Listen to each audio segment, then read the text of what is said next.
হরে কৃষ্ণ। তো হোলি ফেস্টিভ্যালে বড়দের চরণে কি আবির বা রং দেয়া যায়?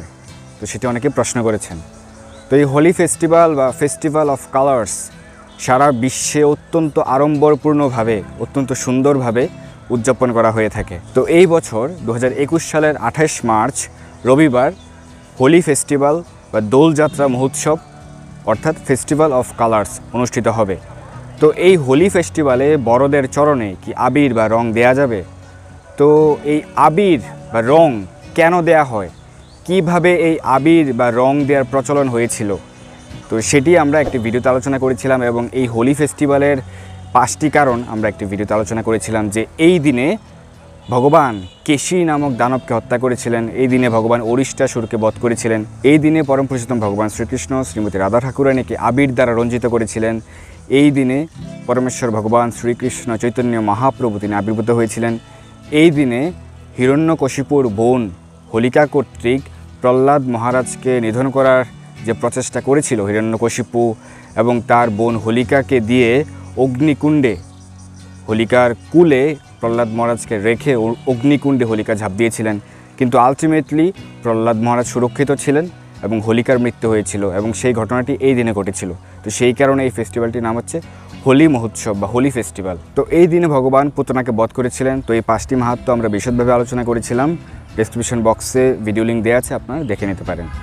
তো এই হোলি উৎসবে কেন আবির দেওয়ার প্রচলন হয়েছিল, সেটি হচ্ছে যখন পরম পুরুষোত্তম ভগবান শ্রীকৃষ্ণ তিনি ভাবলেন যে আমার গাত্রবর্ণ হচ্ছে নবঘন শ্যাম, আর অন্যদিকে শ্রীমতী রাধারানীর গাত্রবর্ণ হচ্ছে তপ্ত কাঞ্চনের মতো।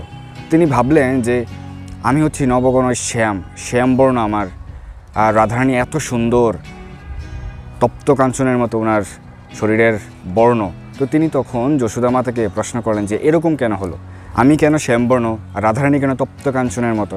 আর তখন যশোদা মাতা বললেন তাহলে তুমি একটি কাজ করো, তুমি শ্রীমতী রাধারানীকে রং দ্বারা আবির দ্বারা রঞ্জিত করে দাও, তাহলে শ্রীমতী রাধারানী যে সুন্দর সেটি বোঝা যাবে না। তো তখন ফাল্গুন মাসের পূর্ণিমা তিথিতে এই হোলি উৎসবের দিনে পরম পুরুষোত্তম ভগবান শ্রীকৃষ্ণ তিনি আবির নিয়ে শ্রীমতী রাধারানীর মুখমণ্ডলে তিনি রঞ্জিত করে দিয়েছিলেন। তো সেই থেকে এই হোলি উৎসবের প্রচলন হয়েছে এবং আমরা দেখতে পাই যে প্রত্যেক মানুষ তার প্রিয়জনকে, তার গুরুজনদেরকে এই আবির বা রং প্রদান করে থাকে।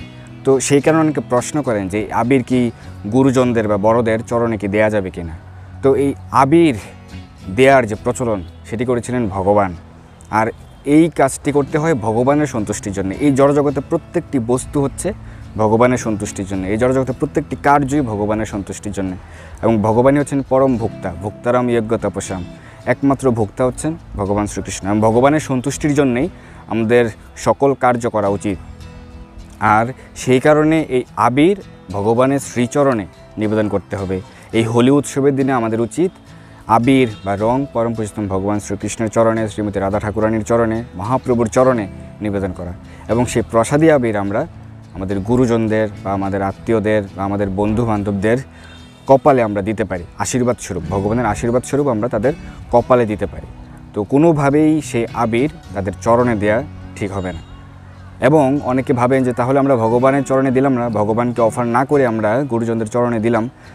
সেটি করা যেতে পারে, কিন্তু এতে ভগবান সন্তুষ্ট হবেন না। কারণ আমাদের প্রত্যেকটি কার্যই করতে হবে ভগবানের সন্তুষ্টির জন্য, কারণ তিনি হচ্ছেন একমাত্র ভোক্তা। কিন্তু আমরা যদি নিজেদের সন্তুষ্টির জন্য, নিজেদের আনন্দ বিধানের জন্য আমরা যদি রং ঢেলে নিজেকে রঞ্জিত করি বা অন্যদেরকে রঞ্জিত করে দিই, তাহলে ভগবান সন্তুষ্ট হবেন না। তো সেই কারণে আমাদের উচিত ভগবানকে সন্তুষ্ট করা। এই দিন আমরা শ্রীমন মহাপ্রভুর চরণে, পরম পুরুষোত্তম ভগবান শ্রীকৃষ্ণের চরণে, শ্রীমতী রাধারানীর চরণে আমাদের উচিত আবির নিবেদন করা এবং সেই প্রসাদী আবির আমরা গুরুজনদের বা আমাদের পরিবারের সকল ভক্তবৃন্দের কপালে বা মুখমণ্ডলে বা গায়ে আমরা সেই প্রসাদী আবির নিবেদন করতে পারি। এবং কখনোই সেই প্রসাদী আবির গুরুজনদের চরণে দেওয়া যাবে না। তো এইভাবে আমরা এই festival of Holi, festival of colours আমরা সেলিব্রেট করতে পারি। এবং এই দিনে আমাদেরকে উপবাস ব্রত পালন করতে হবে, যেহেতু এই দিনে শ্রীমন মহাপ্রভু পরম পুরুষোত্তম ভগবান শ্রীকৃষ্ণ চৈতন্য মহাপ্রভু আবির্ভূত হয়েছিলেন এই ফাল্গুন মাসের পূর্ণিমা তিথিতে। তো এই দিন সন্ধ্যা পর্যন্ত বা চন্দ্রোদয় পর্যন্ত উপবাস ব্রত পালন করতে হবে। এবং চন্দ্রোদয়ের পর অর্থাৎ সন্ধ্যার পর শ্রীমৎ মহাপ্রভুর অভিষেক করে আপনারা একাদশীর মতো অনুকল্প প্রসাদ গ্রহণ করতে পারেন। তো এইভাবে আমরা সমগ্র দিনটি আমরা উদযাপিত করতে পারি, শ্রীমৎ মহাপ্রভুর লীলাগুলি আমরা স্মরণ করতে পারি, শ্রবণ করতে পারি, পাঠ করতে পারি এবং মহাপ্রভুর সন্তুষ্টির জন্য যে ভজনগুলি আচার্যগণ লিপিবদ্ধ করেছেন, লিখেছেন, সেগুলি আমরা কীর্তন করতে পারি, বেশি বেশি হরিনাম করতে পারি। তো এইভাবে আমরা ভগবানকে সন্তুষ্ট করতে পারি। হরে কৃষ্ণ।